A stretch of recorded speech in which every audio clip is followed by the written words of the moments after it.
Hello everyone, how are you doing? This is MD Tech here with another quick tutorial. In today's tutorial, I'm going to go over a few different privacy settings that I would suggest changing if you haven't already.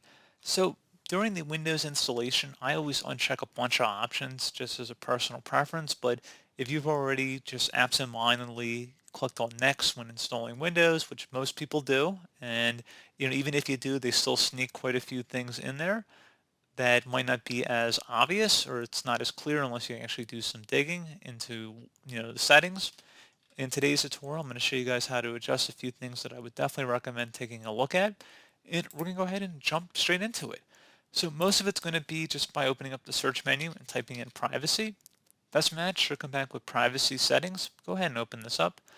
So right off the bat, if you want to allow apps to show personalized ads by using advertiser ID, I turn that off. Let websites show my locally relevant content by accessing my language list. I turn that off. I turn off tracking app launches and suggested content in the settings app. I turn off all of that. And then if you want to go off to the left side here and just select privacy and security.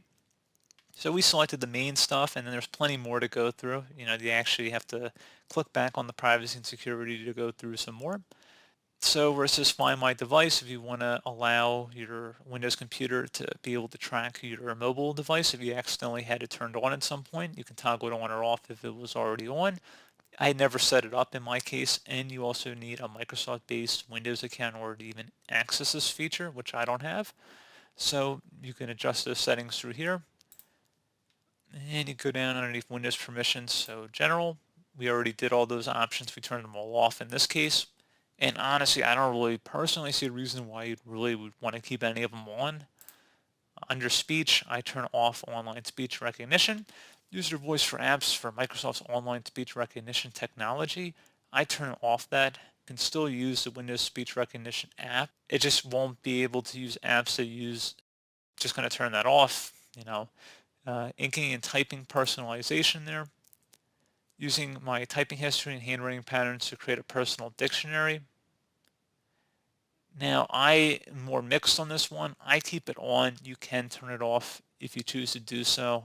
It is tracking you, but this is one of the more optional ones we're going to go through in this tutorial today. And you can also see personal dictionary, so what it's been building on you basically. If there's any custom words that would show up down here, and you can clear the personal dictionary as well. And you go down to diagnostics and feedback. Sending required data. You cannot send anything less than required. You have to send at least required data. So as part of using Windows, your device sends Microsoft a limited set of data that is necessary to keep your device and operating system secure, up to date, and working as expected. And where it says send optional diagnostic data, I usually turn that off. Improved inking data, we kept that off. Tailored experience for ads, tips, recommendations, I turn off all that. Diagnostic data, that's off. And you can also delete any diagnostic data that's currently been stored. And where it says feedback frequency, choose how often Windows asks for your feedback.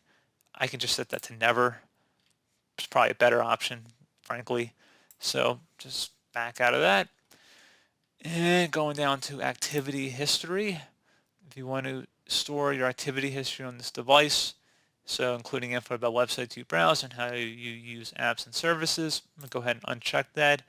And if you want to send your activity to Microsoft, I usually would uncheck that as well. And you can clear activity history as well. Okay, going down to search permissions.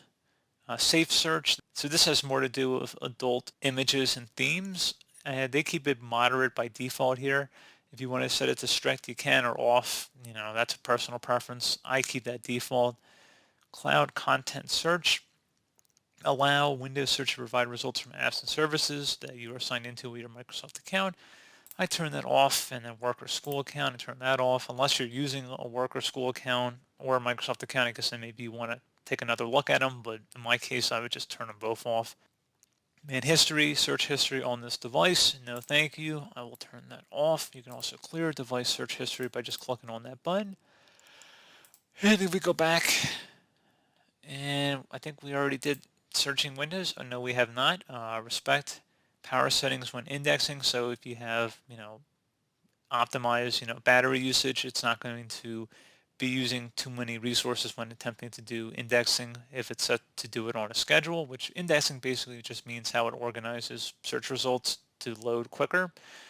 And you can also find my files. You don't really have to change any of this stuff. That's probably about it for that.